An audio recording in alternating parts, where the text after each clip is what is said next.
Hey guys, welcome back. Motorola G96 previous ആയിട്ടുള്ള G85 എന്ന മോഡലിന്റെ ഒരു സക്സസർ ആയിട്ടുള്ള മോഡലാണ്.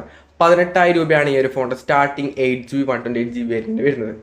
ആ പ്രൈസിന് ഇത് ബെസ്റ്റ് ആണോ എന്ന് ചോദിച്ചു കഴിഞ്ഞാൽ ഒരിക്കലും അല്ല. കാരണം ഈ ഒരു 20,000 രൂപക്ക് താഴെ 16 to 18, 19 റേഞ്ചിൽ ഒരുപാട് ഫോൺസ് ഉണ്ട്. ഓപ്പോയുടെ K13 വരുന്നുണ്ട്, റിയൽമിയുടെ P3, CMF Phone 2. അതൊക്കെയായിട്ട് കമ്പയർ ചെയ്യുമ്പോൾ ഞാൻ പറയാം, ഡീറ്റെയിൽ ആയിട്ട് എല്ലാ കാര്യങ്ങളും ഡീറ്റെയിൽ ആയിട്ട് പറഞ്ഞുതരാം. അപ്പോൾ രണ്ട് വേരിയൻ്റ് ആയിട്ടാണ് വരുന്നത്. ഒന്ന് 8GB 128GB 18,000 രൂപ, ഹയർ വേരിയന്റ് വരുന്നുണ്ട് 8GB 256GB ആണ്. അതിൻ്റെ പ്രൈസ് 19,999 ആയിട്ടാണ് വരുന്നത്. 20,000 രൂപക്ക് 256GB കിട്ടുന്നുണ്ട്.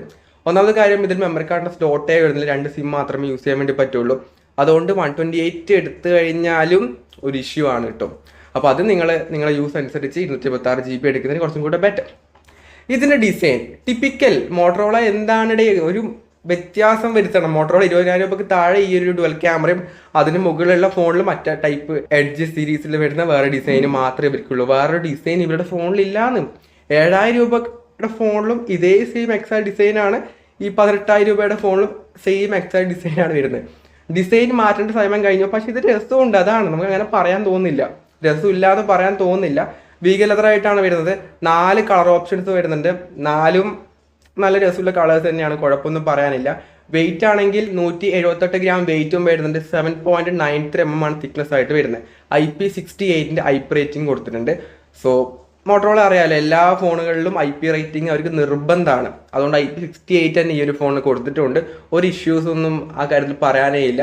നോർമൽ മോട്ടറോള ഇതിന് മുമ്പേ പ്രീവിയസ് മോഡലൊക്കെ കണ്ട എക്സാക്ട് സംഭവം തന്നെയാണ്. ഒന്നും അങ്ങനെ പുതുതായിട്ടൊന്നും പറയാനേ ഇല്ല. സെയിം ഇതൊക്കെ ഇത്രയും ഫോട്ടോസ് കണ്ടു കഴിഞ്ഞാൽ അങ്ങനെ അത് വ്യത്യാസം മനസ്സിലാവും എന്നാണ് എനിക്ക് മനസ്സിലാവാത്തത്. കാണാൻ എല്ലാ ഫോണും സെയിമാണ്, ഇതടക്കം സെയിമാണ്. ഇനി ഇതിൻ്റെ ഡിസ്പ്ലേയും പിന്നെ വ്യത്യാസങ്ങളൊന്നും കൊണ്ടുവരാറില്ല. സെയിം 6.67 ഇഞ്ച് വരുന്ന ഫുൾ HD ആയിട്ടുള്ള OLED ആയിട്ടുള്ള 144 ഹെർട്സിന്റെ ഡിസ്പ്ലേ ആണ് വരുന്നത്. 1200 നിറ്റ്സിന്റെ ഹൈ ബ്രൈറ്റ്നസ് വരുന്നുണ്ട്. കോർണിംഗ് ഗൊറില്ല ഗ്ലാസ് 5 ആണ് പ്രൊട്ടക്ഷൻ ആയിട്ട് വരുന്നത്. ഒരു 3D കോഡ് കർവ്ഡ് ആണ്, ഫ്ലാറ്റ് അല്ല. അപ്പോൾ പ്രീവിയസ് കഴിഞ്ഞ മോഡലും G85ഉം ഇതേപോലെ തന്നെയാണ് ഉണ്ടായത്. വ്യത്യാസങ്ങളൊന്നുമില്ല. ഡിസ്പ്ലേയുടെ സൈസിൽ വ്യത്യാസം ഉണ്ടോ എന്നുള്ളത് കറക്റ്റായിട്ട് അറിയില്ല. 144 ഹെർട്സ് ഉണ്ടോ എന്നുള്ളതും ജസ്റ്റ് ഞാൻ നോക്കിയിട്ടില്ല കേട്ടോ, പ്രീവിയസ് മോഡൽ എങ്ങനെയായിരുന്നു എന്നുള്ളത്. അപ്പോൾ നല്ല ഡിസ്പ്ലേ ഈ ഒരു പ്രൈസ് റേഞ്ചിൽ കിട്ടാവുന്നതിൽ വെച്ച് ദി ബെസ്റ്റ് ആയിട്ടുള്ള ഡിസ്പ്ലേ സെറ്റപ്പ് തന്നെ ഈ ഒരു ഫോണിൽ കൊടുത്തിട്ടുണ്ട്.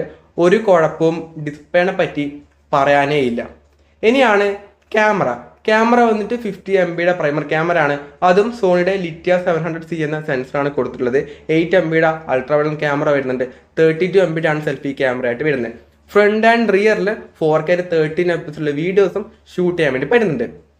ഇതിലെടുത്ത ഫോട്ടോസും വീഡിയോസും കണ്ട സമയത്ത് അത്യാവശ്യം നല്ല ഫോട്ടോസും വീഡിയോസുമാണ്, കുഴപ്പമൊന്നും പറയാനില്ല. മോട്ടോറോള ഫോൺസ് ഒട്ടുമിക്ക എല്ലാത്തിലും നല്ല ക്വാളിറ്റി ഔട്ട്പുട്ട് തന്നെയാണ് തരാറുള്ളത്.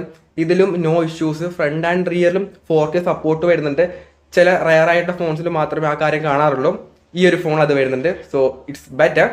ക്യാമറ കാര്യത്തിൽ ഈ പ്രൈസ് റേഞ്ചിൽ CMF Phone 2 ടെലിഫോട്ടോ ഒക്കെ വരുന്നുണ്ട്.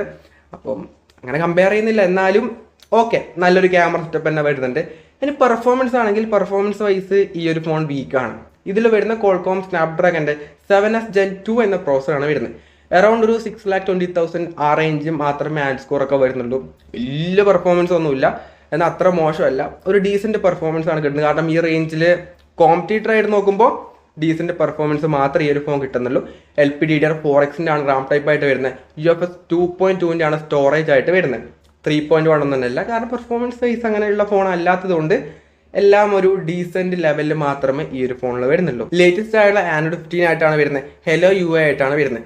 അപ്ഡേറ്റ് ആണെങ്കിൽ അപ്ഡേറ്റിൻ്റെ കാര്യം ഷോക്കാണ്. 1+ 3 years ആൻഡ്രോയിഡ് അപ്ഡേറ്റ് മാത്രമേ കിട്ടുന്നുള്ളൂ.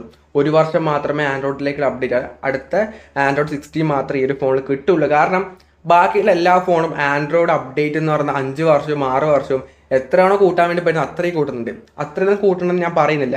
മിനിമം ഒരു 3 years എങ്കിലും മേജറായിട്ട് അപ്ഡേറ്റ് പ്രൊവൈഡ് ചെയ്യണം എന്നാണ് എൻ്റെ ഒരു ഒപ്പീനിയൻ. നിങ്ങളുടെ ഒപ്പീനിയൻ എന്താണെന്നുള്ളത് താഴെ കമൻറ്റായി ഷെയർ ചെയ്യുക. അപ്പം 1 വർഷം എന്ന് പറയുന്നത് ഒട്ടും പോരാട്ടെ.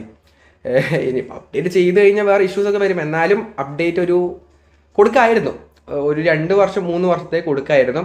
ഇനി ഒട്ടുമിക്ക വേണ്ട എല്ലാ AI ഫീച്ചേഴ്സും ഈ ഒരു ഫോണിൽ വരുന്നതുകൊണ്ട് ബാറ്ററി ആണെങ്കിൽ തന്നെ 5500 mAh ആണ് ബാറ്ററി ആയിട്ട് വരുന്നത്. 33 വാട്ടിൻ്റെ ഫാസ്റ്റ് ചാർജറും ബോക്സിനകത്ത് കിട്ടുന്നുമുണ്ട്. NFC സപ്പോർട്ട് ഈ ഒരു ഫോണിൽ വരുന്നില്ല. ഓവറോൾ ആയിട്ട് ഈ ഒരു ഫോണിനെ പറ്റി എങ്ങനെ ഉണ്ടെന്ന് പറഞ്ഞു കഴിഞ്ഞാൽ നല്ല ഡിസൈൻ, അതുപോലെ തന്നെ നല്ല ഡിസ്പ്ലേ വരുന്നുണ്ട്, തരക്കേടില്ലാതെ നല്ല ക്യാമറ വരുന്നുണ്ട്. അത്രയേ ഉള്ളൂ, വേറെ ഒന്നുമില്ല. ഇപ്പം ഈ റേഞ്ചിൽ ബാക്കിയുള്ള ഫോണൊക്കെ ആയിട്ട് കമ്പയർ ചെയ്ത് കഴിഞ്ഞാൽ വലിയ 7000 mAh ബാറ്ററി ഒക്കെ വരുന്നുണ്ട്. ഇതിൽ ആകെ 5500 mAh മാത്രമേ വരുന്നുള്ളൂ. പെർഫോമൻസ് ആണെങ്കിലും ഇതിൻകാട്ടി ബെറ്റർ ആയുള്ള ചിപ്സെറ്റൊക്കെ ഈ ഒരു പ്രൈസ് റേഞ്ചിൽ ഓപ്പോയുടെ ഫോണിലടക്കം വരുന്നുണ്ട്. അപ്പം അങ്ങനെയൊക്കെ നോക്കിക്കഴിഞ്ഞാൽ ഇതൊരു ഡീസൻറ്റ് ഒരു മോട്ടോറോള ഫോൺസൊക്കെ ഈ റേഞ്ചിൽ നോക്കുന്നുണ്ടെങ്കിൽ ഒരു നല്ല ഫോൺ എന്നല്ലാതെ, ഒരു കോഡ് കവേർഡ് ഡിസ്പ്ലേ ഒക്കെ നോക്കുന്നുണ്ടെങ്കിൽ നല്ലത് എന്നല്ലാതെ ഒരു ബെസ്റ്റ് ഓൾറൗണ്ടർ ആയിട്ടൊന്നും നമുക്കിത് പറയാനില്ല. കാരണം വേറെ ഒരുപാട് ഫോൺസ് ഈ റേഞ്ചിൽ ബെസ്റ്റ് ആയിട്ട് വരുന്നുണ്ട്. ഒരു ഓക്കെ ആയിട്ടുള്ള മോഡലാണ്. അപ്പോൾ വാങ്ങുന്നുണ്ടെങ്കിൽ റിവ്യൂസ് ഒക്കെ പ്രോപ്പറായിട്ട് നോക്കിയിട്ട് മാത്രം വാങ്ങാം. ഈ ഒരു വീഡിയോ യൂസ്ഫുൾ ആണെങ്കിൽ ലൈക്ക് ചെയ്യുക, ഷെയർ ചെയ്യുക, സബ്സ്ക്രൈബ് ചെയ്യുക. So it's signing off. By.